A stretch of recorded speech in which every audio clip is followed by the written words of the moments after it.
आज ऐसे किसान के साथ में और जमीनी स्तर पर कार्यकर्ता के रूप में भी जिस प्रकार से हम देखे हैं तो ये पूर्व में जनपद उपाध्यक्ष और अभी जनपद सदस्य हैं और आम जनता की समस्याओं को लेकर ये बातचीत करना चाह रहे हैं, क्योंकि ये बातचीत होनी चाहिए और आम जनता के बीच भी जानी चाहिए, क्योंकि जिस प्रकार से गरीब किसान बहुत परेशान है, जो अच्छे लेवल का किसान है जिनके पास में 20, 25, 30 एकड़ की ज़मीन है, उनके लिए कोई उतना प्रॉब्लम नहीं है, लेकिन जो छोटे किसान हैं, छोटे किसानों को के लिए बहुत सारी ऐसी समस्या जो आ रही है और जनता के बीच में आ रही है। और सबसे पहले तो मैं ये धन्यवाद देना चाहूँगी कि आम जनता को संदेश देना चाह रहे हैं, किसानों को संदेश देना चाह रहे हैं, क्योंकि जो किसानों की समस्या है तो हम बातचीत करते हैं। बातचीत के दौरान हम आपको बताएंगे कि प्रशासन की जो लचर व्यवस्था है और सबसे बड़ी बात है कि शासन जिस प्रकार से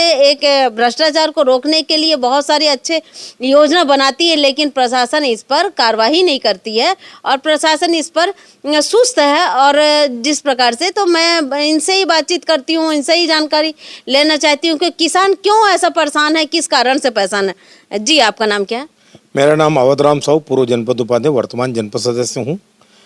क्या है, छुरा तहसील के अंतर्गत जमीन की रजिस्ट्री होते हैं, गुरुवार और बुधवार को होता है।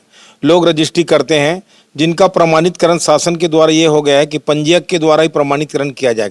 लेकिन सवाल इस बात को उठता है, प्रमाणितकरण तो करेंगे लेकिन ऋण पुस्तिका नया बनना चाहिए, पुराना ऋण पुस्तिका में जो खरीदी बिक्री की जो जमीन जो है चढ़ना चाहिए, जिसके कारण हमारे जो किसान हैं जो जमीन खरीद रहे हैं उनको भी परेशानी हो रहा है और लेने वाले की भी परेशानी। तो मेरा ये है कि कैसा भी करके ऋण पुस्तिका बनना चाहिए, जिससे खाद बीज और दवाई जो भी लेना पड़ता है किसान को, ये समस्या का निदान हो सकता है। जब तक कि ऋण पुस्तिका नहीं बनेगा या ऋण पुस्तिका में नहीं चढ़ेगा तो उनका किसान जो है डीएपी खाद और पोटास और जो यूरिया वो कैसे लेंगे, ये सारी समस्या है। तो सरकार का शासन को ये चाहिए कि इसमें ध्यान आकर्षण कर और कैसा भी करके ऋण पुस्तिका बनाने के लिए पटवारी या उनके जो भी अधिकारी उनको प्रेरित करें। जी, यहाँ पे देखिए ऋण पुस्तिका के बारे में यहाँ पे बताया गया है कि जिस प्रकार से ऋण पुस्तिका पंजीयक के द्वारा किया जाएगा और सबसे बड़ी बात है कि और पटवारी बोल रहे हैं कि हम नहीं करेंगे, तो इस प्रकार से जो परेशानी है वो किसानों को भुगतना पड़ रहा है। यहाँ पे हम ये देख सकते हैं कि किसान जिस प्रकार से परेशान है, सभी तरफ से परेशान है।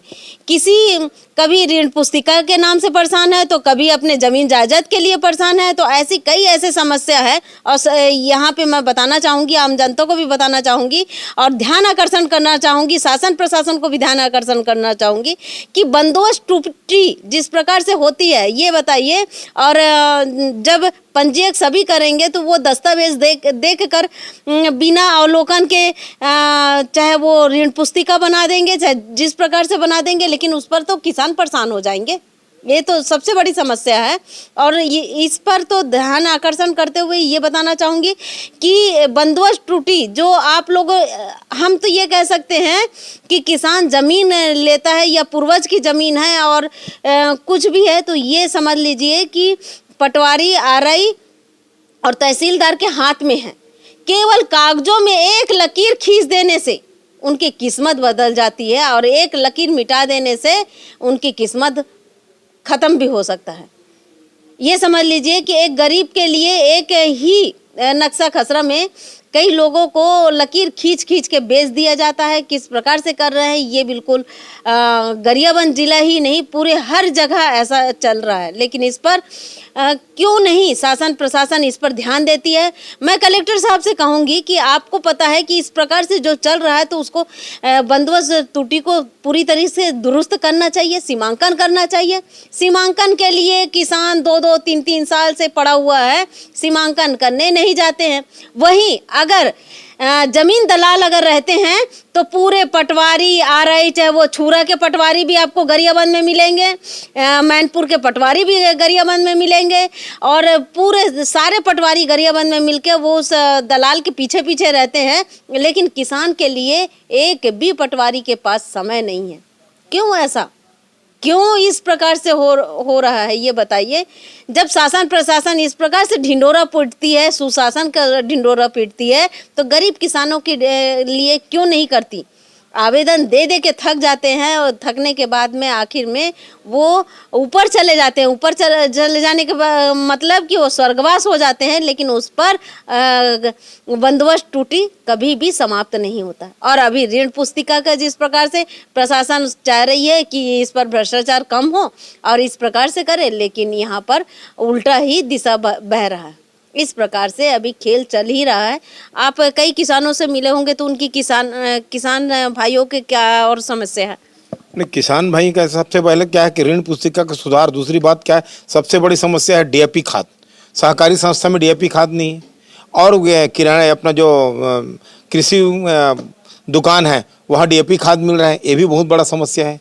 आज जो है किसान के जो है, एक तो पानी नहीं आ रहा उसमें परेशान है, दूसरा परेशान है खाद से परेशान है कि कीटनाशक दवाई डालना पड़ता है, उससे ही परेशान है लोग बाग हैं। तो मेरा निवेदन है कि हर सहकारी संस्था में डीएपी खाद आना चाहिए, यूरिया खाद आना चाहिए, पोटास आना चाहिए, ताकि हम किसानों को सहकारी संस्था के लेन देन बराबर करते हैं। देखिए, शासन जब हर चीज़ की बंदोबस्त करती है, लेकिन किसानों के लिए आज भी इस प्रकार से है। ये घोटाला क्यों कहते हैं, ये घोटाला वो घोटाला, सभी घोटालों का हम नाम लेते हैं, लेकिन कृषि घोटाला के नाम क्यों नहीं लेते। सबसे बड़ी घोटाला तो कृषि घोटाला भी है। ऐसा बहुत सारे ऐसे जो खाद है वो किसानों के पास पहुंचते ही नहीं है, लेकिन उनका खाद उनके लिपापोती सभी तरीके से हो जाता है, लेकिन हकीकत में किसानों को जब नहीं पहुंचते तो उनके द्वारा कहाँ जाते हैं, दुकानों में जाते हैं। और दुकानों में बताइए पर्याप्त मात्रा में उनके पास में है और शासन प्रशासन के पास में नहीं है। ये किस प्रकार से है। ऐसे कई घोटाले हैं जो कृषि विभाग से संबंधित है। और सबसे पहले तो ये बताऊंगी कि दुकानों में जो कृषि खाद बीज भंडार है, और बीज भंडारों में कई ऐसे नकली दवाइयाँ, नकली खाद, नकली हर चीज़, पोटास अभी बीच में पकड़ा गया था कि नकली पोटास भी पकड़े थे और खाद भी पकड़े। ये बताइए कि आते कहाँ से हैं। जब वो पकड़ लिए, मीडिया के पास में पहुंच गए, मीडिया जब पहुंच गई तब उन्होंने कहा कि ये भूल से आ चुका है। अगर मीडिया नहीं पहुंचती तो भूल कहाँ, वो तो बिल्कुल जायज़ हो जाता भाई साहब। तो कृषि विभाग आप क्या करते रहते हैं, कम से कम ऐसी चीज़ों पर संज्ञान लेते हुए कार्रवाई कीजिए। कब करेंगे, गर्मी के समय में करेंगे ये बताइए, जब ठंडी के समय में करेंगे। अभी जब बरसात का मौसम है, इस समय ही सभी को, किसानों को खाद की ज़रूरत है, तब आप लोग चुपचाप बैठे हुए रहते हैं और उसके बाद में आप कब कार्रवाई करेंगे। ऐसे दुकानों पर भी कार्रवाई होनी चाहिए जहां पर नकली सामानों का क्रय किया जा रहा है। मैं हूं दीपिका, आप देख